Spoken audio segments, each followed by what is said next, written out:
Don't avoid mettre this time, please child. Jésus ne comptait pas sur les gens parce qu'il savait ce qu'il y avait dans leur cœur, Jean 2, 24-25. Il mettait sa foi en Dieu en premier. Bien qu'il n'ait jamais dépendu d'un individu, il n'a jamais nourri de suspicion, d'amertume ou de désespoir envers qui que ce soit. Sa confiance était fermement placée dans la grâce de Dieu et dans ce qu'elle pouvait accomplir chez les autres. Si je place ma confiance uniquement dans les gens, je risque de me retrouver dans le désespoir et la déception, car je m'attendrai à ce qu'ils soient parfaits, ce que personne ne peut jamais être. Au lieu de cela, je devrais faire confiance à la grâce de Dieu et non à ma propre perfection ou à celle des autres. Hébreux 10:9 montre l'engagement de Jésus à faire la volonté de Dieu. Alors que les gens ont tendance à obéir en fonction de leurs besoins, l'obéissance de Jésus était centrée sur la volonté de son Père.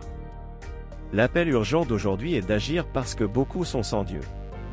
Cependant, nous devons d'abord nous assurer que les besoins de Dieu et sa volonté sont accomplis en nous personnellement.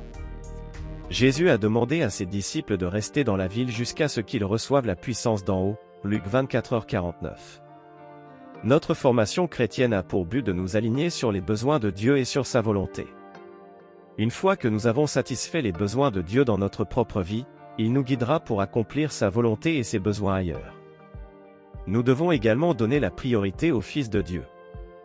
Dans Matthieu 18h5, Jésus dit qu'accueillir un enfant en son nom revient à l'accueillir lui-même. Dieu est venu à nous sous la forme d'un bébé, s'est confié à nous, et il s'attend à ce que notre vie personnelle reflète cela.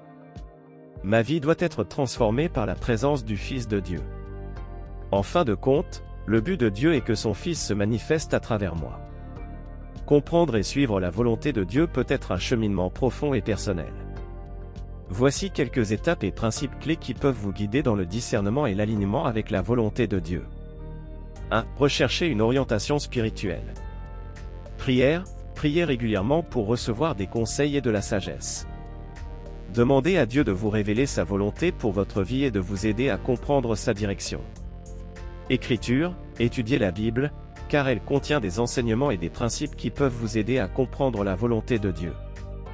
La Bible est souvent une source principale de conseils. 2. Écoutez le Saint-Esprit. Conviction intérieure, prêtez attention aux incitations et aux convictions intérieures du Saint-Esprit. L'Esprit nous guide souvent à travers un sentiment de paix ou de malaise face à certaines décisions. Discernement, demandez au Saint-Esprit le discernement pour comprendre ce qui vient de Dieu et ce qui ne vient pas de Dieu. 3. Demandez conseil. Conseillers avisés, consultez des mentors, des pasteurs ou des chrétiens matures de confiance qui peuvent vous offrir des conseils et une perspective pieuse. Communauté, engagez-vous auprès de votre communauté religieuse.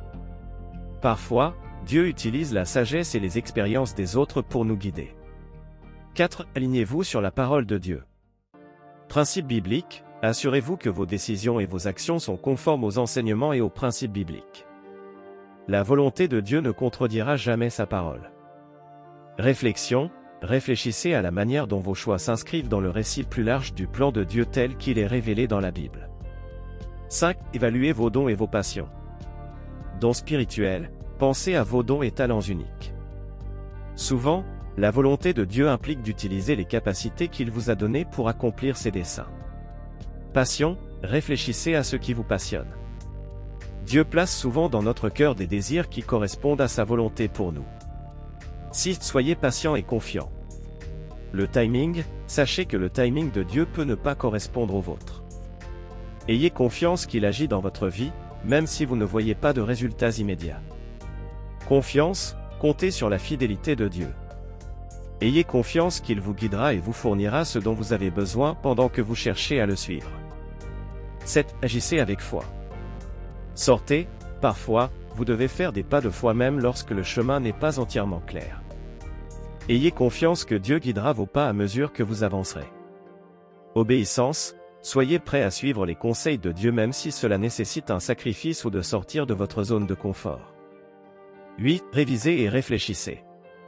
Évaluez les résultats, examinez régulièrement la façon dont les choses se déroulent.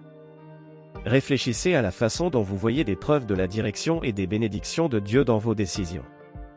Ajustez selon vos besoins, soyez ouverts aux ajustements en fonction de ce que vous apprenez et de la manière dont Dieu continue de vous guider. En incorporant ces pratiques dans votre vie, vous pouvez mieux vous aligner sur la volonté de Dieu et parcourir votre chemin avec confiance et foi.